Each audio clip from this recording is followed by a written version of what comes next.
Get out with your $8 an hour part-time job. You're not fit to be married to a doctor's son. Divorce him right now. My mother-in-law, Louise, pushed me, heavily pregnant, and demanded that I leave the house. Indeed, my part-time job paid around $7 an hour, the minimum wage in this area. However, I had a reason for choosing that job. Also, my husband Ryan is a respectable doctor. Still, Ryan chose to marry me. I can't agree with anything Louise says. Above all, I can't forgive her for putting my baby in danger. I am at my limit. I've been waiting for those words. What? She looked at me with a bewildered expression, as if she had seen something strange. Just then, Ryan entered the living room as if on cue. He froze, surprised by the unexpected words that came out of my mouth. It's no wonder he was surprised, since Louise's harassment towards me had always been hidden. What do you mean? Are you really planning to leave? Yes. Because you told me to get out. Don't worry, I'll explain everything later. All right. I trust what you say. Without asking for more details, he saw me off as I left the house. Behind him, Louise looked at me with a triumphant, sneering expression. Thank you for everything. Take care. I gave her a final smile. She will deeply regret her shallow actions. My name is Melissa. I'm 28 and currently working part-time. Until recently, I was a nurse, but I retired due to my marriage.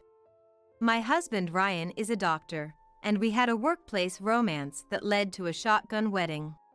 We had always intended to marry each other, so we didn't mind the reversed order of events. Moreover, the in-laws didn't mind the shotgun wedding either. Ryan finally got married. We were worried since he was still single in his mid-30s. You must have been too, right? That's true.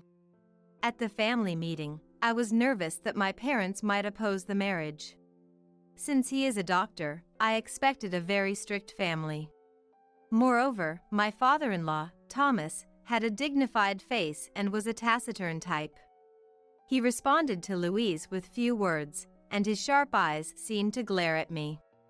However, I soon realized I was mistaken. You were surprised to find we are just an ordinary family, right? Don't be nervous. Ryan is a doctor, but Thomas is just a regular office worker, and I'm a housewife. Having Ryan was like a fluke of nature. Right, Thomas? That's right. Didn't I tell you not to worry? We're not a strict family, and we understand the shotgun wedding. Ryan laughed and lightly patted my back, and my nervousness flew away with that touch. Once my tension eased, I quickly became friendly with the in-laws. So, Melissa doesn't have parents.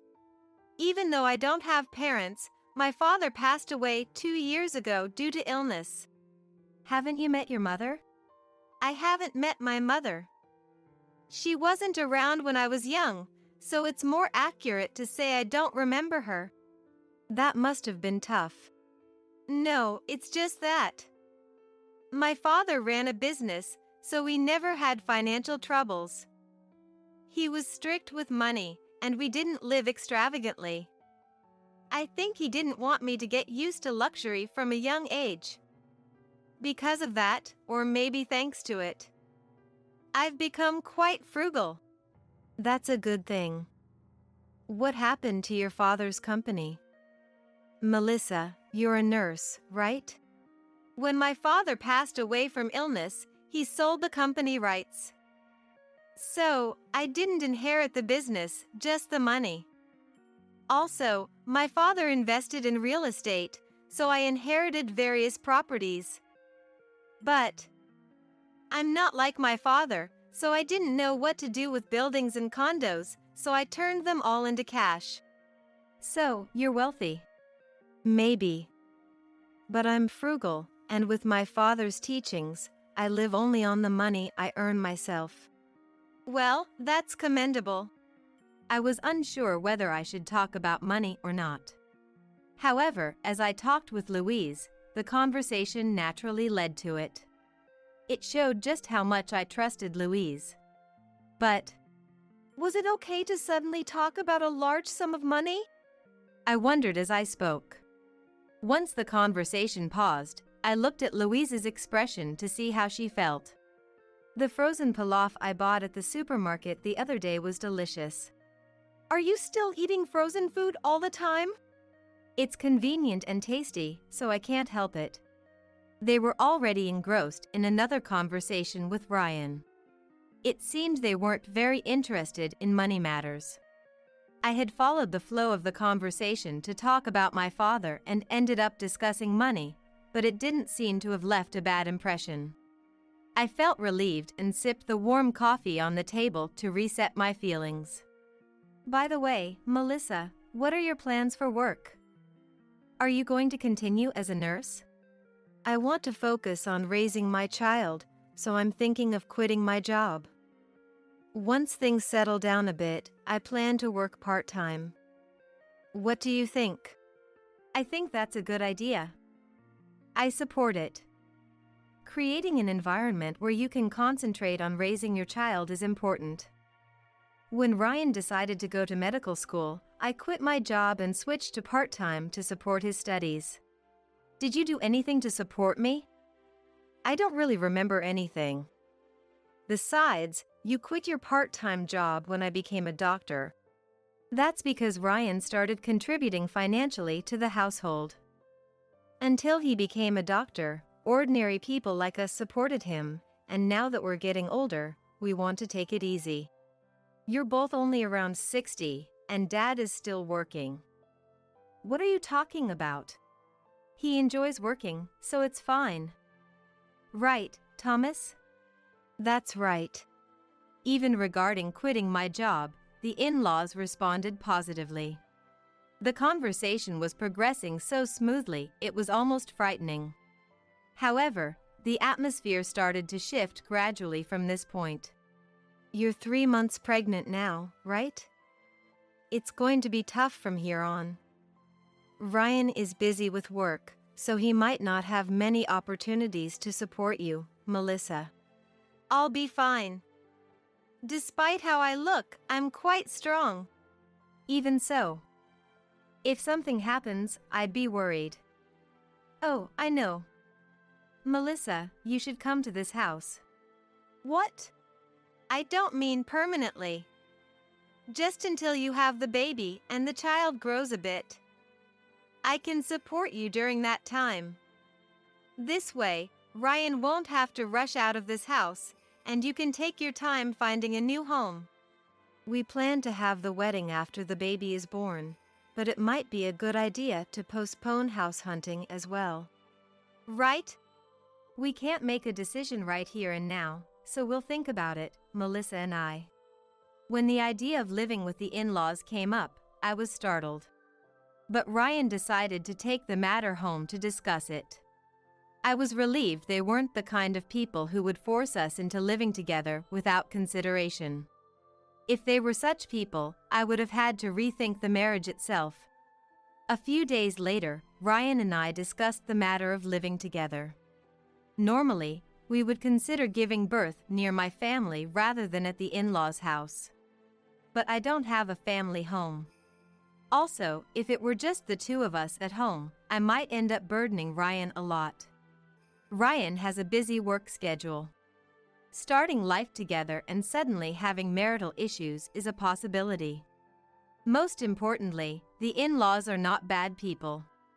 After discussing it thoroughly with Ryan, we decided to live together temporarily. Welcome, Melissa. Thank you for having me. Come on in. Let me show you to your bedroom first. I had Ryan clean out his room, so you and your husband can use it. Ryan told me. He said it was a real challenge just to throw things away because there was so much stuff. Well, he's been using that room for 34 years. Of course, things accumulated. He didn't have a reason to move out since he could commute to work from here, and being single, he just stayed in that one room. Ryan never cleaned up after himself, so I've always been the one tidying up and cleaning for him. Louise said this with a tone of annoyance, but her expression seemed to be smiling. It seemed that Ryan was her pride and joy. She must be very proud of him. Her actions sometimes made this apparent. I suppose it's only natural to be proud if your son becomes a doctor. Entering the bedroom, I set down my bags and looked around the room. Seeing the two beds side by side made me realize that our cohabitation had truly begun. When I quit my job, I wonder if this is really the right decision. I felt a bit uneasy. However, with Louise treating me kindly, that unease disappeared. While many people struggle with mother-in-law and daughter-in-law conflicts, I seemed fortunate with my in-laws. At least, that's what I thought, but the next day, Louise started to show her true colors. Ryan and Thomas were at work, so it was basically just Louise and me at home. I don't think you'll have any trouble with cleaning, laundry, or cooking, but each house has its own rules. This house has its own rules, so you'll need to learn them. I understand. Louise was right. Since I was staying at my in-laws' house, I needed to follow their house rules. Next, do this. And this is how you do it. She explained everything while I did the chores. None of the rules were particularly difficult. She just showed me where things were and what she did at certain times and in what order. Also, she said I didn't need to strictly follow those rules and could do things in a way that suited me best. It all seemed very peaceful. There didn't seem to be any issues. However, after finishing some chores, I realized something. The bathroom cleaning supplies and sponge are here. Call me when you're done.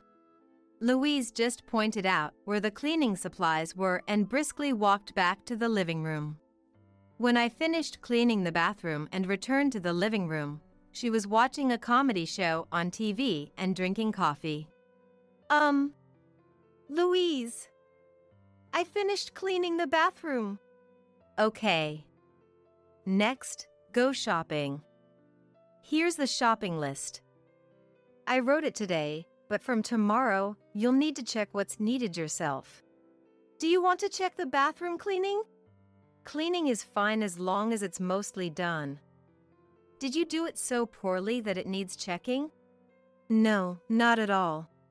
Good. Then hurry up and go shopping. I'll expect lunch when you get back. It seemed Louise wouldn't be coming with me to shop. Perhaps she had something else to do at home? As I prepared to go shopping, Louise, heave-ho, stood up from the sofa. I guess she's coming with me to shop, I thought, but then Louise headed to the kitchen. She quickly returned to the living room holding a bag of half-eaten cookies. I decided to go shopping alone. I don't feel like she is teaching me the house rules. I just feel like she's dumping all the chores on me. Since I'm being taken care of, I should at least help with the housework. In fact, it's something I ought to do. However, her attitude bothers me. Am I just being too sensitive? You were late. I'm hungry, so make lunch quickly. And come back 30 minutes earlier tomorrow. When I returned from shopping, she demanded lunch while the table was still cluttered with snack wrappers. I still can't shake off my annoyance with Louise's attitude. Even after lunch, Louise only gave me orders and left all the housework to me. At some point, she seemed too lazy to even get up and just sat on the couch, calling out loudly if she needed something. Melissa! Yes, what is it? Sorry, I missed the trash can with the tissue. Can you throw it away for me? I picked up the crumpled tissue next to the trash can and threw it away. The distance between Louise and the trash can was only a couple of steps. It seems she called me over just for this. Is this how it's going to be tonight as well? I was filled with anxiety, but it didn't turn out that way. Melissa is such a hard worker. Don't you think Ryan is lucky to have her? Are you praising Melissa just to put me down? When Ryan and Thomas came home, Louise returned to her usual cheerful and kind self. Was the Louise from lunchtime possessed by a bad spirit, or did she have another personality? I found myself staring at her in wonder. Then Louise looked back at me. Her smile was there, but her eyes weren't smiling. I can't tell Ryan and Thomas. I feel this unspoken pressure weighing down on me. Even though it's only the second day living together. I think she's bullying me. I can't just say. If I blurted out such a complaint right away, they might think. Problems already on day 2? Can we really live as a family like this? I think it's better to wait a bit before bringing this up. Maybe Louise is just not good at teaching. And she's genuinely trying to show me the house rules. I've decided to observe Louise's behavior for a while. On the third day living together, Louise not only dumped all the housework on me, but also launched a new attack. Melissa, why don't you get a part-time job? What? Louise's words completely overturned my expectations, and I was stunned. I quit my nursing job to focus on raising my child. You agreed with that decision, didn't you, Louise? I did, but you're not that far along yet, so you can still do some simple work, right? I was thinking of working part-time after the baby is born. Besides, who would hire me knowing I'd quit before giving birth? There are plenty of short-term part-time jobs. But what about the housework? You can manage that while working, can't you? I tried to resist gently, but it was no use. It seemed like every time I replied, Louise's tone grew slightly more forceful, as if she thought I was talking back. It's only the third day living together. We still have a long time until we leave the in-laws' house, so I'd prefer not to clash with Louise. I could speed up my plan and consult Ryan. However, I think conflict would be unavoidable even if he intervened. So, I can't tell him yet either.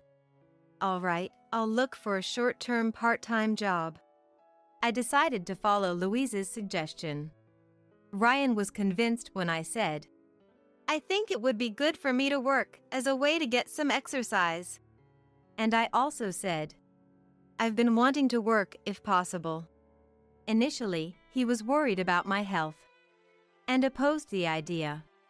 I feel the same way. But if I don't start working, who knows what Louise might do next? I convinced Ryan and started a part-time job sorting products and putting stickers on them in a factory. The hourly wage is the minimum in this area, $7.25. The national average is around $15, so $7 is quite low. However, a low hourly wage isn't all bad. The workload isn't heavy, and the job is mostly done sitting down. Plus, the atmosphere is very homely, with everyone chatting as they work. This way, the job won't be too taxing or stressful, even during pregnancy. Also, by going to work part-time, I could spend less time with Louise, which gave me an idea for resolving this mother-in-law and daughter-in-law conflict. I thought about talking to Ryan about her eventually. But if I did, it would drag him into this conflict. Maybe I should just endure until I give birth and we move out. Once we leave the in-laws' house and get away from Louise, the dumped housework will stop. We might stay at the in-laws' house for up to a year. I can endure it for that long. Besides, as my belly grows bigger, surely Louise won't keep dumping housework on me. If I could just stay away from Louise, everything would be fine. I just needed to keep a reasonable distance from her. The problems would settle without causing any unnecessary waves. If things became unbearable, I would consult Ryan then. This was my plan. 3 months later. Come on, let's go shopping. Don't dawdle. Louise and I had started going shopping together. However, this didn't mean the problem was solved. Okay, load the groceries into the car. What? We have a 25-pound bag of flour, cabbages, soy sauce, and quite a lot more. How am I supposed to handle all this? You're young, you can manage. While I worried about my growing belly, I transferred the items from the cart to the car by myself. Even though it was just moving groceries, I felt more exhausted than usual. As I loaded the car, Louise sat in the passenger seat, fiddling with her smartphone and leisurely enjoying her coffee. I realized the fatigue wasn't because of the baby, but because of Louise. Finally done? While you're dawdling like that, Ryan's out there working hard. Now, go return the cart. As I pushed the cart back, I confirmed my suspicions about the cause of my exhaustion. It's been 3 months since we started living together, and Louise still made me do everything. In fact, since I've been feeling more burdened, things have actually gotten worse.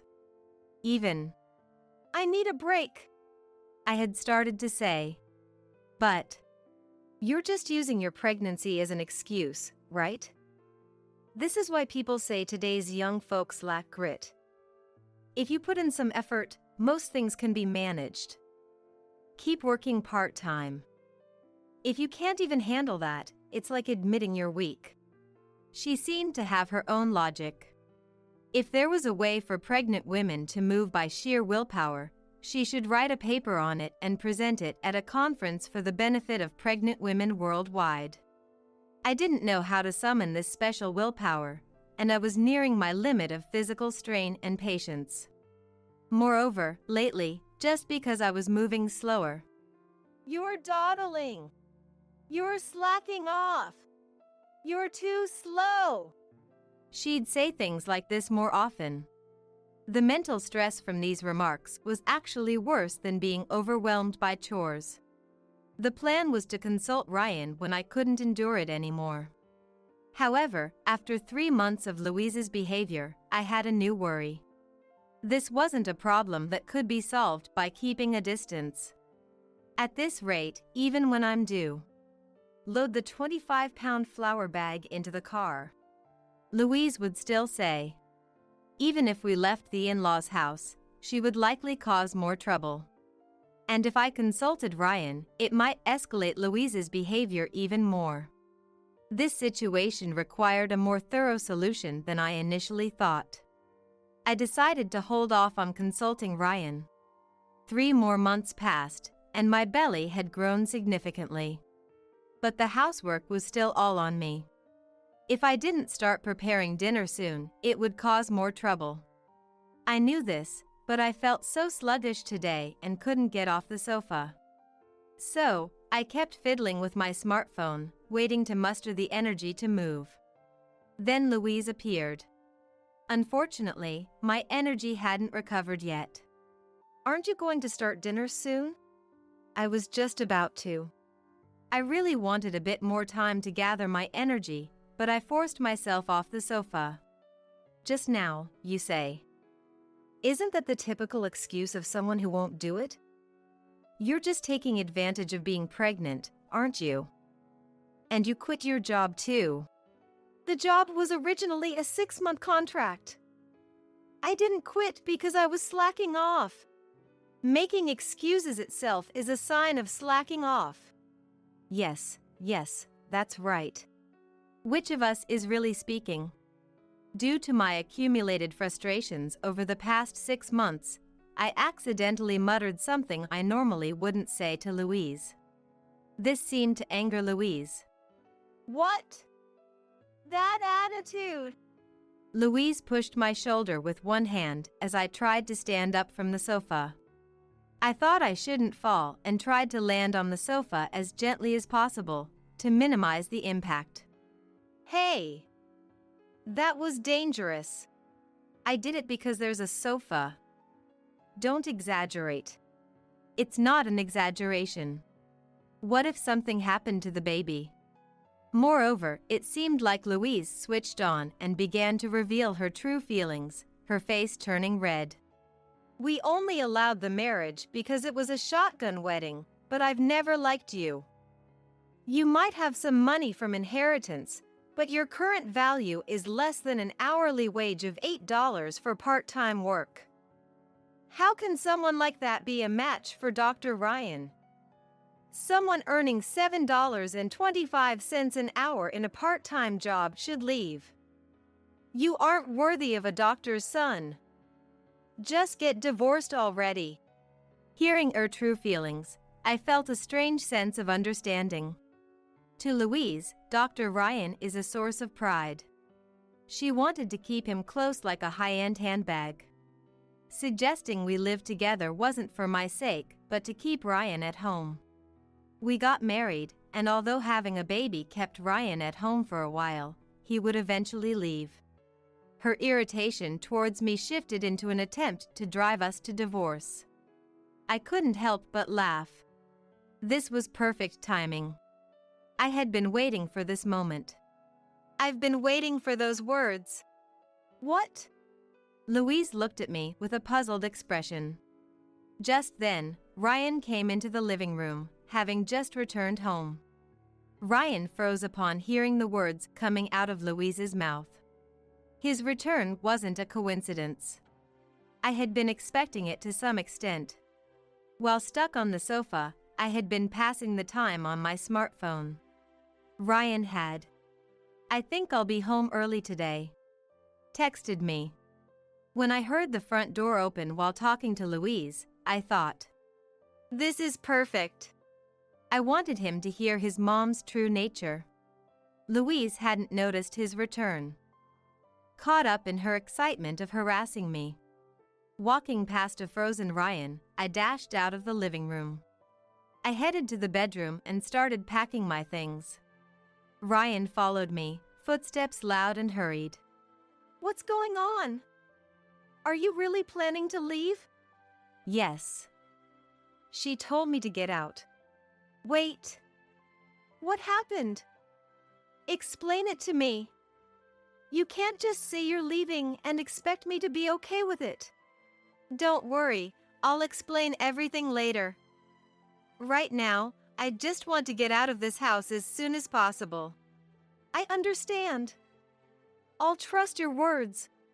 Ryan, with a worried expression, didn't press for more details. If I explained everything to Ryan, he would surely shout at Louise. But that would only create more conflict at home and complicate the situation. Right now, I'm so grateful for his restraint. He saw me off at the front door as I left the house. Behind Ryan, Louise stood with a triumphant look, giving me a nasty smile. "Thank you for everything. Take care." I gave Louise a final farewell with a smile. Seeing my smile, Louise made a puzzled face as if she saw something strange. 2 weeks after I left the in-laws' house, I had rented an apartment and started a new life. With the baby due soon, it was a time to try to calm my mind. Despite this, Louise called. "What the hell is going on?" As soon as I answered, she yelled at me. I knew what Louise was upset about, but I needed to confirm it just in case. "What's the matter?" "Ryan hasn't come home. When I was sending your stuff, it seems he packed his things too. He hasn't come back for a week. Do you know anything about this?" "Yes. He's right next to me." "What?" I moved the smartphone away from my ear and put it on speaker mode on the table. "I'm living with Melissa. I just had her move out first to find a new place for us." "He's really there?" "That woman ran away from home." "Isn't this leading to a divorce?" "Melissa left the house, but she never said anything about divorcing me." "I have no intention of divorcing her either." "So, you're not getting a divorce. Well then, nice to meet you again, Melissa. I can't wait to see the grandchild. I'll keep harassing you. Don't think I won't do anything to your child." That probably meant. Although it was a phone call, I could clearly imagine Louise's hateful face with that sneer. However, what Louise thought was her subtle pressure only I could understand, Ryan had already seen through. "You've been harassing her behind me and Dad's backs?" "I haven't done any such thing. That girl is just paranoid." "If you say I was harassing her, show me the proof." "Proof? I have it. I've recorded Louise's behavior on my smartphone. I can't play it now because we're on the phone, but if you want, I can send you the recordings later." Everything was caught, from dumping all the housework on Melissa to looking down on her. For a last-ditch effort, Louise's plan was pretty good. Without proof, she could claim I was just being paranoid. But getting that proof was easy, so there was no way I wasn't prepared. "Ryan, that woman is only worth $7.25 an hour. Are you really going to stay married to someone like that? You're a doctor." Realizing her plan of making me look paranoid wasn't working, Louise changed tactics. She seemed to be trying to stir his emotions. But that was a huge mistake. "So what if I'm a doctor? What does that have to do with anything?" And besides, I'm not making an hourly wage of $7.25. I'm earning $10,000 a month." "What? $10,000 a month? That means an annual income of $120,000? Don't get cocky just because you're in a slightly better situation. It's obvious you're lying. You've been home all the time except for your part-time job. And you're pregnant. How could you possibly make $10,000 a month in that condition?" "I'm not lying. I'm investing the money my father left me in mutual funds. I've got $3 million invested, and the return is about 5%. So, it's increasing by about $10,000 a month." $3 million? No, wait a minute.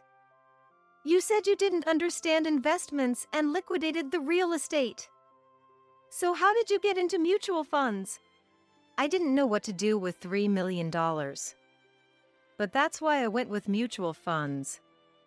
There's someone who helped my father when he was alive, and I'm entrusting it to him. Why didn't you say that during the family meeting? Since you didn't mention the amount you inherited, I thought it was only tens of millions at most. That kind of money is nothing for Ryan to earn, and since it's money you inherited before marriage, it wouldn't be subject to division in a divorce. So I didn't care. Do you expect me to talk about having $3 million and getting over $10,000 a month in returns from mutual funds at a family meeting?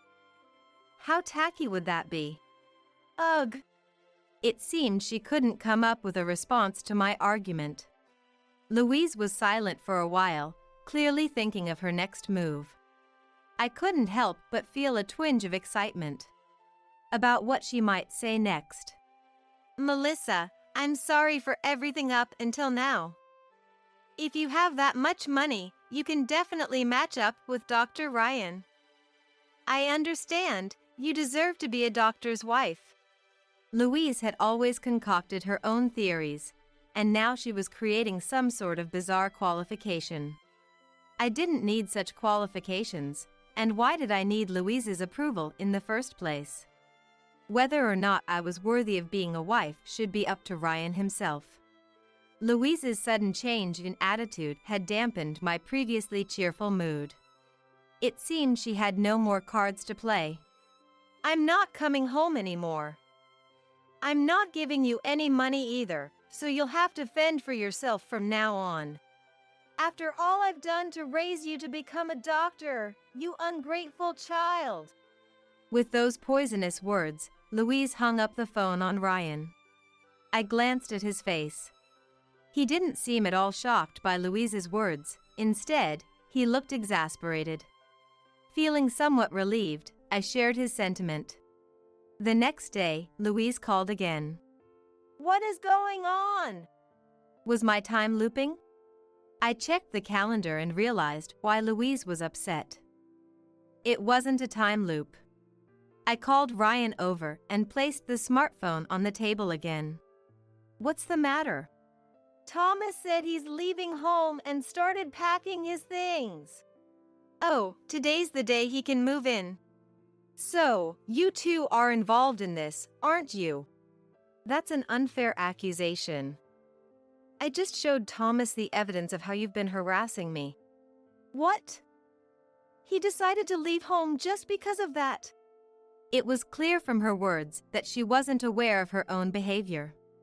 Thomas decided to divorce Louise after learning about her harassment towards me. However, my situation was just the trigger, not the sole reason for his decision.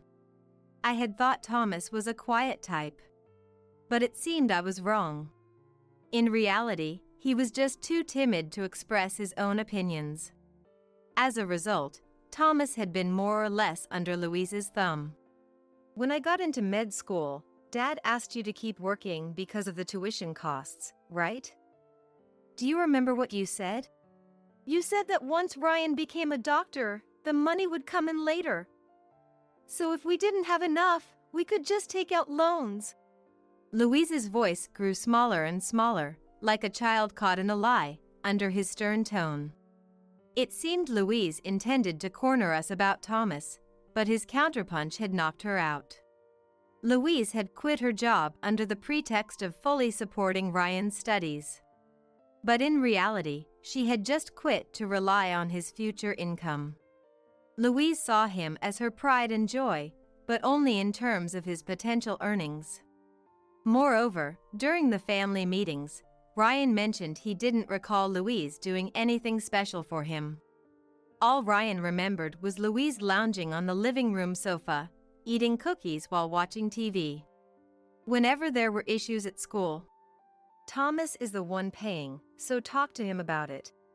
I don't have any decision-making power, she would say, passing everything to Thomas. In the end, Thomas had to struggle alone to prepare Ryan's tuition.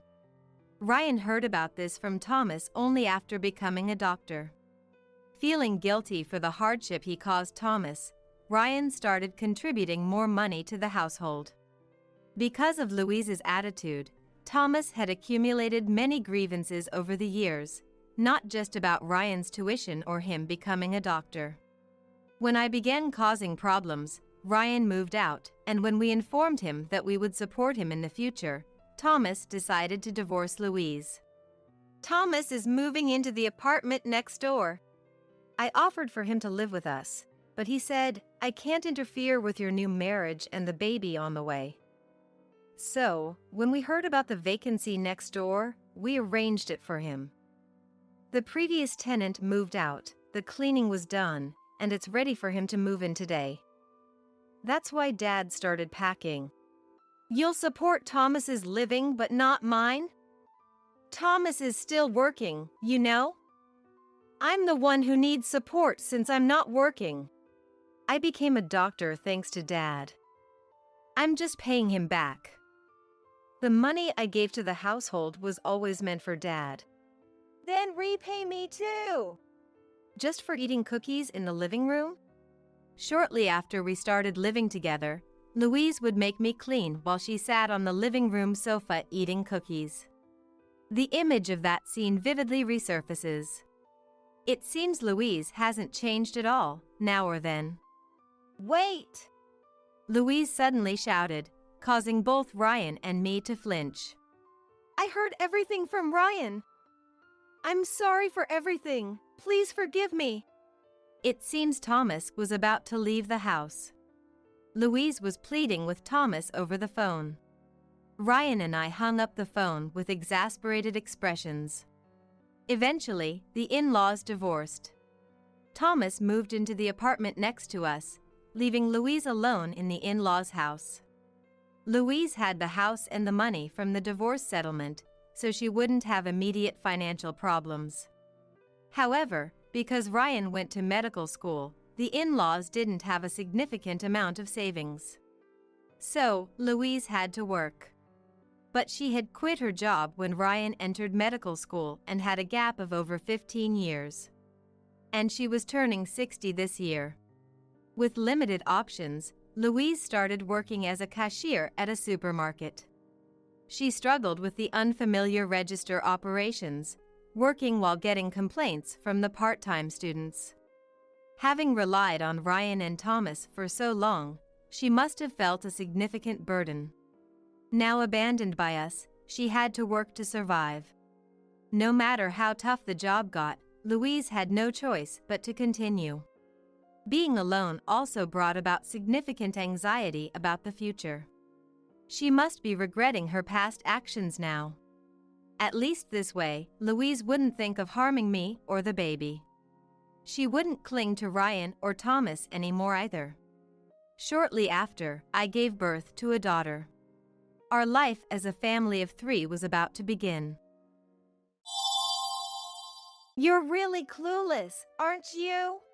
The inheritance!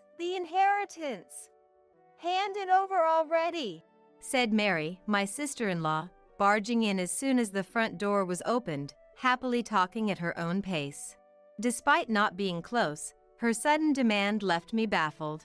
If it weren't for Henry, I wouldn't even want to come near such a gloomy place. Indeed, to Mary, adorned in flashy clothes and accessories, the home of her contrasting brother Henry and his daughter-in-law, me, must have seemed dreary. However, I thought Mary, who talked about the inheritance at the doorway without even looking at her late brother's portrait, was much more spiteful. This attitude of Mary's wasn't new. She boasted about her confidence in her appearance and often treated the gentle-natured Henry harshly. I had heard from him that once he began to advance in his career and earn a significant income, Mary changed her attitude and started cozying up to him. I was truly appalled by Mary's lack of compassion, barely visiting when Henry was repeatedly in and out of the hospital and not crying at all during the funeral. I had decided to have nothing more to do with her, but greedy Mary wouldn't have it. We don't have all day, hurry up. Sally must be busy too, right? Mary, with eyes gleaming with anticipation, was convinced she was entitled to the inheritance. However, I possessed something that would utterly change that expression. It was the last words from my late husband. Read this, and you'll understand everything. I am Sally, a widow in her mid-60s, living a modest life. I lost my beloved husband about a month ago, his long-standing illness having worsened. We met and married in our 40s, so we had no children. The loss felt overwhelming, having supported each other for 20 years. Was there any need to keep cooking for someone when there were no children? I considered following Henry but, embarrassingly, lacked the courage. Furthermore, no matter what happens to me, live on without losing heart. Sally, you're an independent and remarkable woman, Henry often told me. Ignoring his now final words was something I could not do. Life changed drastically after Henry passed away. I witnessed his last moments at the hospital in the middle of the night, then went straight to arrange the funeral, which proceeded smoothly. This time, being too overwhelmed to mourn or dwell on my thoughts about Henry was somewhat a relief. Many people, including my sister and her husband, encouraged me and helped prepare for the funeral, which helped me get through this month. I barely remember this period. Sally, you did a commendable job as the chief mourner. Henry must be resting in peace in heaven, assured by your strength, my sister later told me. Though everything was new and I was constantly on edge, which led to a few days of illness, it wasn't all bad. More people attended the funeral than I had anticipated. Henry had worked at a renowned company and was a senior executive, so I expected many attendees I wouldn't know.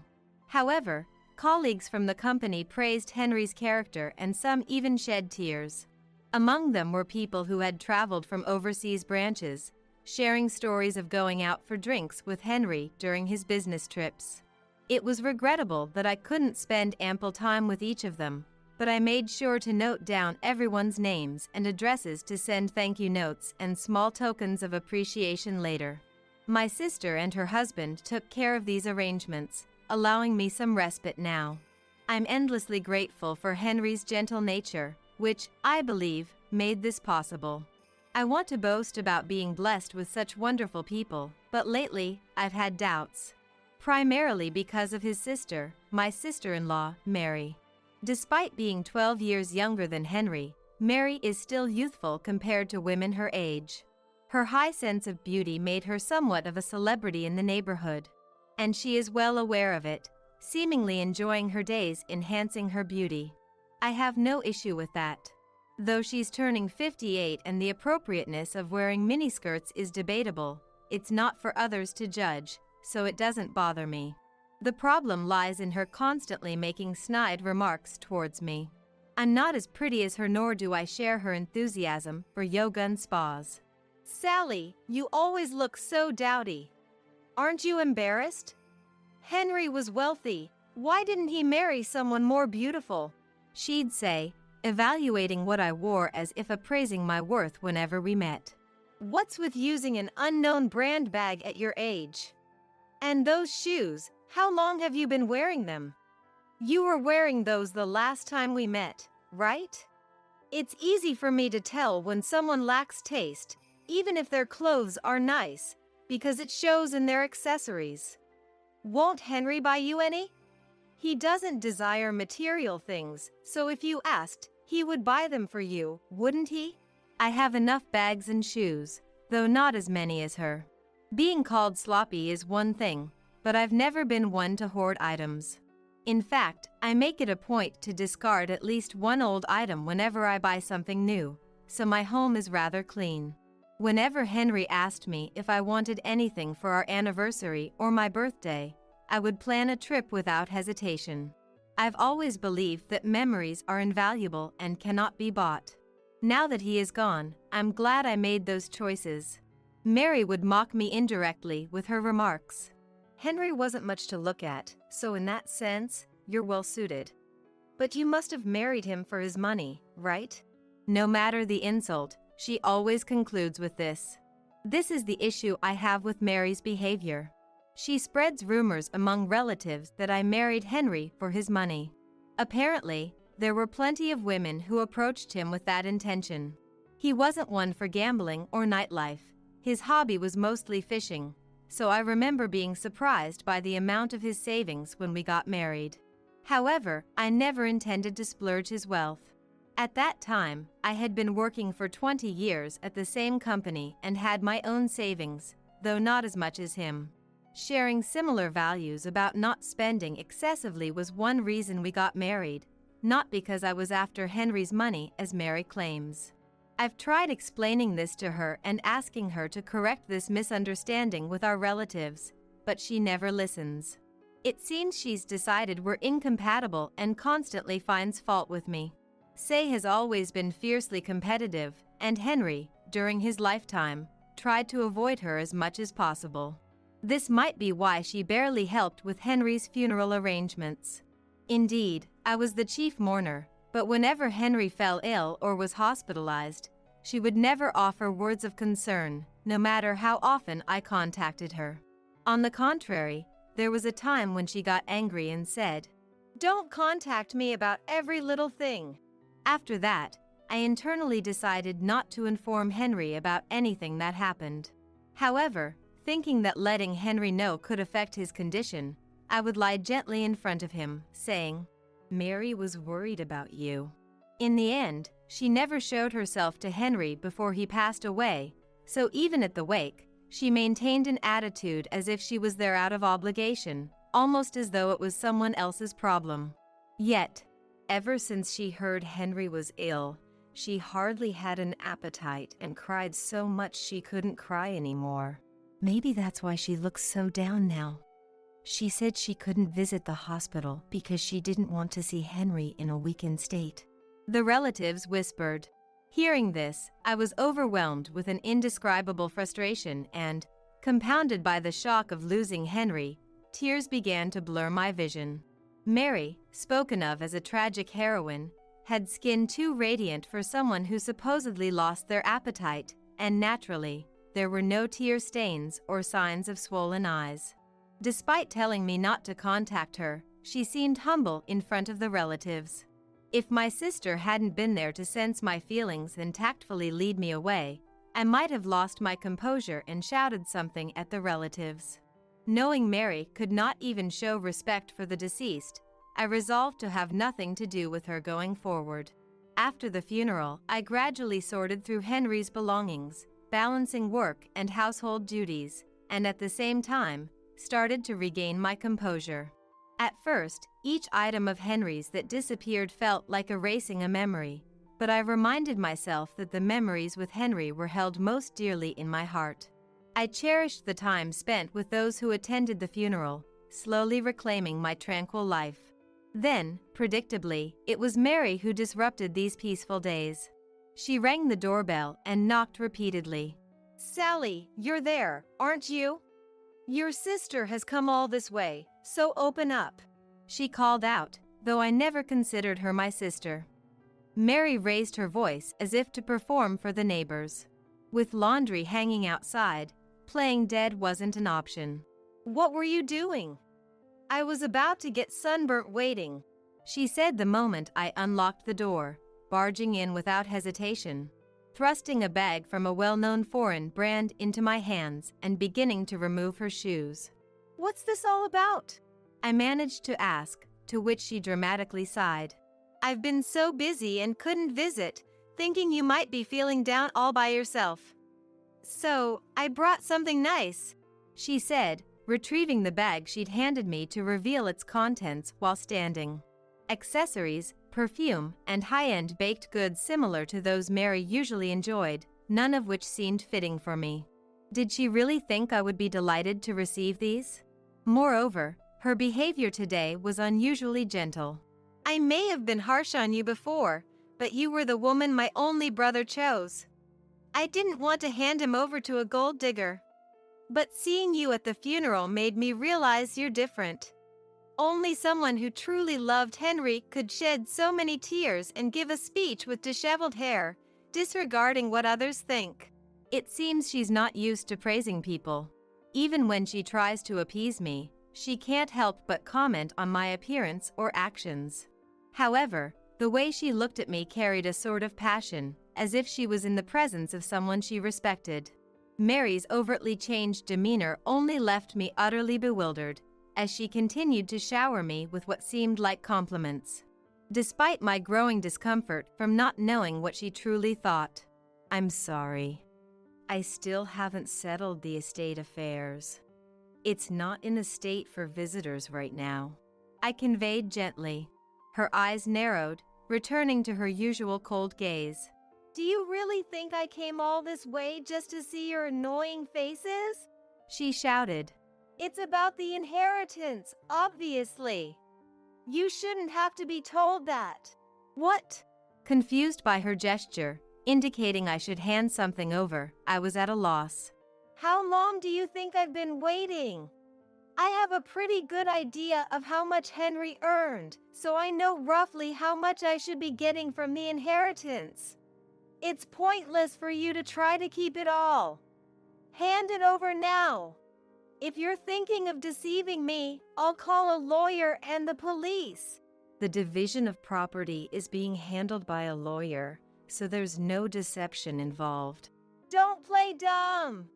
I'm entitled to a share of the inheritance, aren't I?" she yelled, her face turning red.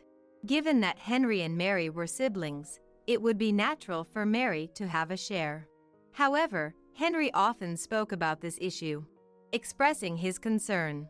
Mary, known for her beauty, alongside their parents who favored her, had bullied Henry since childhood for his looks.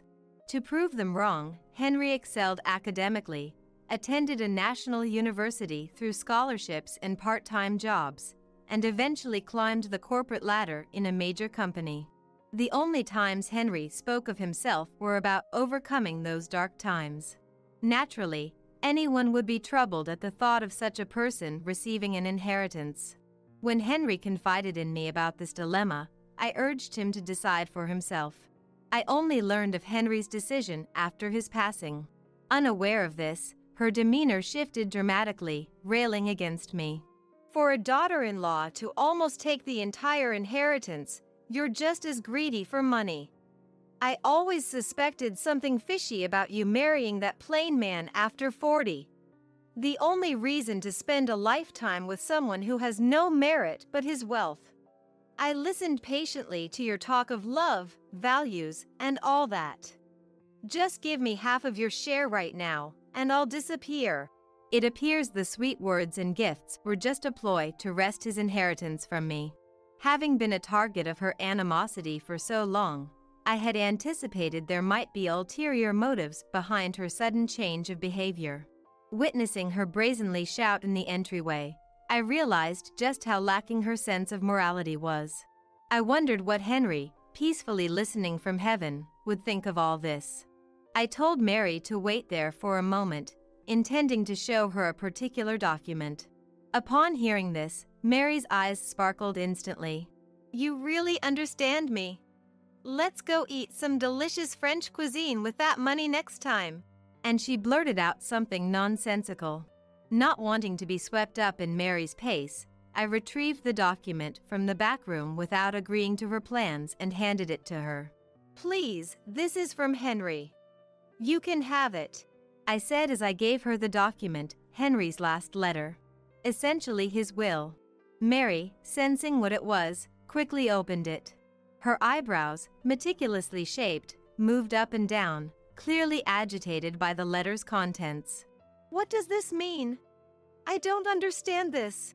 Her ignorance stemmed from her own choice not to see Henry. The words almost reached my lips, but seeing Mary collapse weakly into a seat, I doubted they would reach her now. The will stated that Henry bequeathed all his possessions to me, as a final gesture of appreciation for a life shared in mutual support and love, leaving a passionately written message too private to read aloud. Reading this, I felt a renewed warmth for Henry, who thought of me even while battling his illness, making it clear Mary would receive not a cent. Despite the clear answer, Mary, unable or unwilling to accept reality. What does this mean? She murmured. Her face paled, and no response came from her as I half forced her out and quickly locked the door. Through the door's glass, I faintly saw Mary's shadow sway and stagger away. Feeling relieved that she wouldn't bother me again after reading the will was short-lived, the next afternoon, Mary called. I never thought you could be such a villain, Sally. How dare you deceive me? Her fury was palpable even over the phone, sending a chill down my spine. But I had done nothing wrong, nor did I deserve to be slandered as a villain by her. I was about to respond with renewed determination, but she cut me off. You're probably feeling pretty good about knocking me down, aren't you? But sadly for you, you're about to experience real pain. This is your punishment for angering me. Don't think apologizing now will make me forgive you. I could vaguely understand she was talking about the inheritance, but I had no idea what she meant by me feeling pain or apologizing. Confused and silent, perhaps she thought my silence was hesitation, as she began to laugh loudly. See? It's too late for apologies. I'd love to visit you right now, but I have an appointment with my lawyer, so I'm busy. Her triumphant statement made no sense to me. Why she needed a lawyer or why she felt the need to inform me about it was beyond me. Instead of bothering with me, she could have gone to her usual yoga or spa sessions, I thought idly, only to be interrupted by her yelling. Don't you understand the situation? Talking to you is just frustrating, a real beauty killer. I'm not satisfied with the division of the estate and am preparing to sue over it. Whether you schemed in secret with your husband or not, it's inconceivable for a daughter-in-law to take everything. It's against the law. Thinking showing me Henry's will would silence me was a big mistake. To think you'd exploit a sick Henry for your gain, you have no conscience. I have a right to the inheritance, and I intend to claim it. It seems she was under the impression I was hoarding the inheritance. By manipulating Henry to write the will in my favor, which finally broke my silence. It would be a waste of your time to go. The will was directly handed to a lawyer by Henry himself. I only read it afterwards, so there was no trickery involved. Plus, I've been informed by the lawyer that you have no claim to the inheritance. So, I think it's best if you didn't bother, as you're unlikely to be taken seriously. My calm response only angered her further, her voice growing louder. What's with that attitude? You won't be able to act so smug for long. Just wait, I'm serious. I've been calling repeatedly since yesterday and finally got an appointment. The lawyer understood my determination. Surely, they'll be on my side and manage to get compensation from you. Just you wait. With those words, reminiscent of a cartoon villain, she hung up. Why she called when she wouldn't listen to anything I said was beyond me. Perhaps she thought the mention of a lawyer would rattle me, enjoying the thought of my unease. Far from reflecting on not receiving a cent from her own brother, she seemed rather invigorated by her resolve to take what she believed was hers by any means necessary. Months passed without incident, and I managed to sort through Henry's study, which had been cluttered with various items. In parallel, I gradually packed up, leaving the house filled with memories of Henry and me. Henry had always wanted to retire to a quiet house in the suburbs, and I decided to fulfill that wish. Selling the house and land we lived in, I moved to an area where my sister and her husband lived, using the proceeds as a down payment.